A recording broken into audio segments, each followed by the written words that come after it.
Cricket की दुनिया यानी गेम ऑफ क्रिकेट में आपका स्वागत है।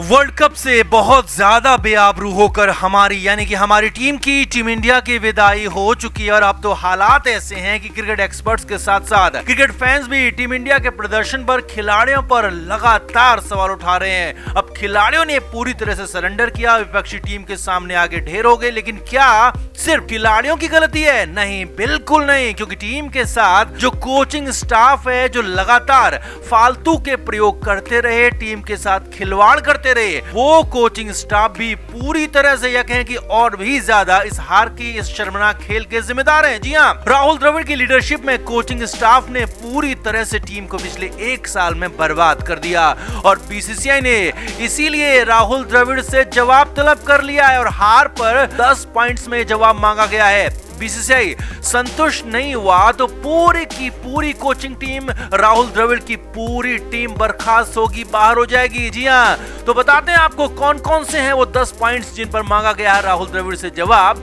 और बर्खास्त होने वालों की पूरी लिस्ट में कौन कौन है शामिल। आप भी कमेंट करके जरूर बताएं कि क्या कोचिंग स्टाफ की कोई गलती नहीं है या फिर खिलाड़ियों से ज्यादा शर्मनाक खेल के लिए इन कोचों की ही जिम्मेदारी है। आप क्या मानते हैं, कमेंट जरूर करें। हमारे व्लॉग चैनल नीतू की पलटन का नया व्लॉग आ गया है, उसे जरूर देखें, जिसके लिए लिंक डिस्क्रिप्शन में दिया है। लाइक, शेयर और सब्सक्राइब भी करें।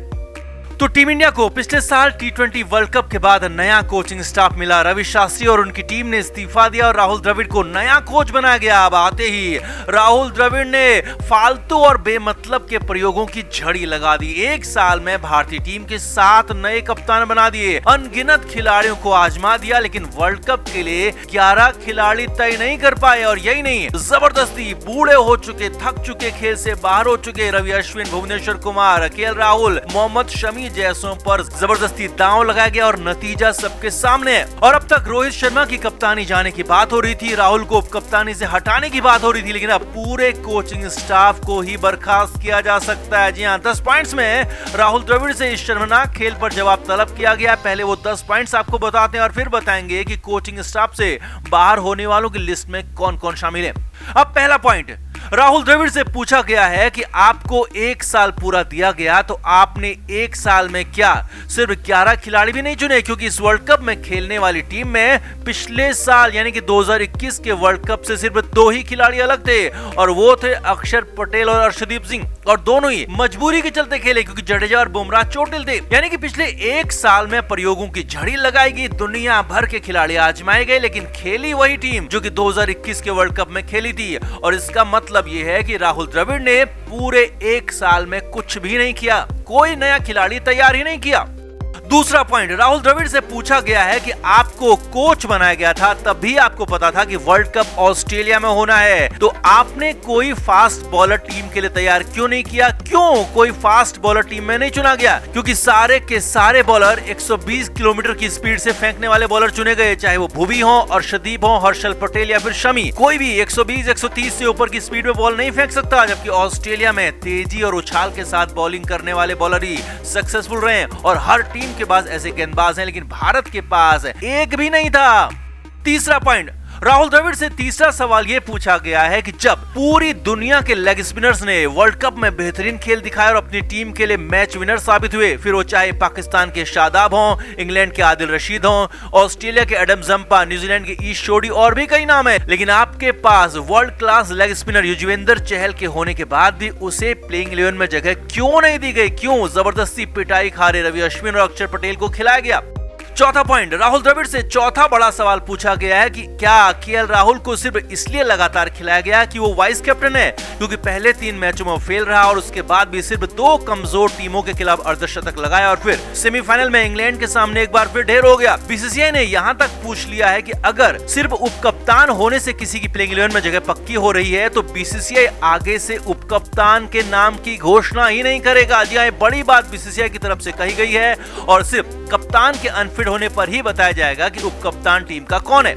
पांचवा पॉइंट, इतने बड़े टूर्नामेंट में जब सभी टीमों के पास मिडिल ऑर्डर में एक लेफ्ट हैंड बैट्समैन था तो आपके पास ऋषभ पंत था, लेकिन आपने उसका इस्तेमाल नहीं किया। दिनेश कार्तिक को आप खिलाना चाहते थे तो क्या एक साल में कोई दूसरा एक लेफ्ट हैंड बैट्समैन तैयार नहीं किया जा सकता था जो कि टॉप ऑर्डर में या फिर टॉप 5 में खेले? इसे लेकर आपने क्या किया, इस पर भी जवाब दीजिए। छठा पॉइंट, राहुल द्रविड़ से टीम के पावर प्ले में डिफेंसिव अप्रोच पर भी सवाल पूछा गया है कि कुछ महीने पहले तक पावर प्ले में तेज खेलने की अप्रोच थी, लेकिन एशिया कप और फिर वर्ल्ड कप में आपने अचानक से उसे बदल दिया और संभल कर खेलने के लिए कहा, लेकिन ना तो संभल कर खेलने में विकेट बचे और ना ही रन बने और पहले 10 ओवर में किसी भी टीम के खिलाफ भारतीय टीम अच्छा स्कोर नहीं बना पाई और ये हर मैच में हुआ। तो इस पर भी राहुल द्रविड़ से पूछा गया है कि इतना डिफेंसिव, इतना रक्षात्मक और इतना बैकफुट वाला अप्रोच क्यों अपनाया गया। सातवां पॉइंट, राहुल द्रविड़ से टीम की खराब और बेहद ज्यादा खराब फील्डिंग पर भी सवाल पूछा गया है। रोहित शर्मा समेत कई खिलाड़ियों की फिटनेस पर भी रिपोर्ट मांगी गई है कि योयो टेस्ट को अपनाया गया, नहीं अपनाया गया और क्यों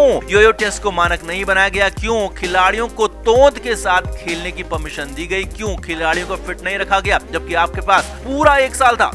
आठवां पॉइंट, राहुल द्रविड़ से पूछा गया है कि जब आपको पिछले साल वाली ही टीम खिलानी थी तो फिर इतने साल भर में प्रयोग किस लिए किए गए और उनका क्या नतीजा निकला। जी हाँ, साल भर राहुल द्रविड़ जो प्रयोग करते रहे, अनगिनत खिलाड़ियों को खिलाते रहे, आजमाते रहे, कप्तान बदलते रहे, तो इस पर पहली बार बीसीसीआई की तरफ से सवाल पूछा गया है, जवाब मांगा गया है कि आपने इतने सारे प्रयोग किए तो इसका क्या नतीजा निकला। इसके बाद भी 9वां और 10वां पॉइंट राहुल द्रविड़ से टीम को लेकर पूछा गया, जिसमें कप्तान और उपकप्तान के साथ साथ कोचिंग स्टाफ की परफॉर्मेंस पर भी रिपोर्ट मांगी गई है। अब कंडीशन यह है कि इन सवालों के जवाब राहुल द्रविड़ को देने हैं और अगर सही ढंग से नहीं दिए तो पूरी की पूरी कोचिंग टीम बर्खास्त हो जाएगी। भले ही तुरंत ना हो, लेकिन अगले कुछ महीने में इसका फैसला हो सकता है, क्योंकि राहुल द्रविड़ को अभी जवाब देने में वक्त लगेगा। उसके बाद बीसीसीआई भी अपना वक्त लेगी और उसके बाद ही इस पर फैसला हो सकता है। वैसे तो वनडे वर्ल्ड कप से पहले नई कोचिंग टीम का ऐलान हो सकता है और नई कोचिंग टीम में कौन आएगा वो तो बात की बात है, लेकिन बाहर कौन होगा वो देखिए। तो बाहर होने वालों में पहला नाम खुद हेड कोच राहुल द्रविड़ का ही हो सकता है। हालांकि उनका कार्यकाल फिलहाल वनडे वर्ल्ड कप तक के लिए है, लेकिन वक्त से पहले उनकी छुट्टी हो सकती है, विदाई हो सकती है, क्योंकि उनके फालतू के प्रयोग फेल हो गए। जो टीम थी वो बची नहीं, जो टीम की आक्रामकता थी वो बची नहीं। रवि शास्त्री और विराट कोहली के दौर में टीम में लड़ने का जज्बा था, आक्रामक टीम थी, हर टीम के खिलाफ लड़ती थी, विदेश जाकर भी जीती थी। लेकिन यहाँ तो राहुल द्रविड़ ने पूरी तरह से टीम को डिफेंसिव बना दिया है और एक तरह से कहें तो बैकफुट पर टीम को धकेल दिया है और टीम न लड़ने का जज्बा दिखाती है और ना ही कुछ कर पाती है। इसीलिए राहुल द्रविड़ की छुट्टी हो सकती है। दूसरा नाम बैटिंग कोच विक्रम राठौर, जिनकी छुट्टी पूरी तरह से तय है, क्योंकि पावर प्ले में भारतीय बैट्समैन ने बेहद ज्यादा निराश किया और पूरी तरह से फेल हुए और बैटिंग कोच की ही इसे रणनीति बताया जा रहा है। तो बैटिंग कोच को इसका खामियाजा भुगतना पड़ सकता है। विक्रम राठौर को हटाया जाना लगभग तय है। तीसरा नाम बॉलिंग कोच पारस महामरे। अपने दौर के बेहद ही खराब और पूरी तरह से फेल फास्ट बॉलर रहे पारस महामरे ने हालांकि जूनियर्स की कोचिंग में अच्छा काम किया, नाम भी किया, लेकिन सीनियर्स की कोचिंग में पूरी तरह से फेल हो गए। जिस टीम में 150 की स्पीड से बॉल फेंकने वाले बॉलर हुआ करते थे, उस टीम को मीडियम पेसर्स का घर बना दिया और कोई भी बॉलर 130 से ऊपर बॉल फेंक ही नहीं पा रहा, हार्दिक पांड्या को छोड़कर। लिहाजा पारस महामरे का पत्ता पूरी तरह से साफ हो सकता है।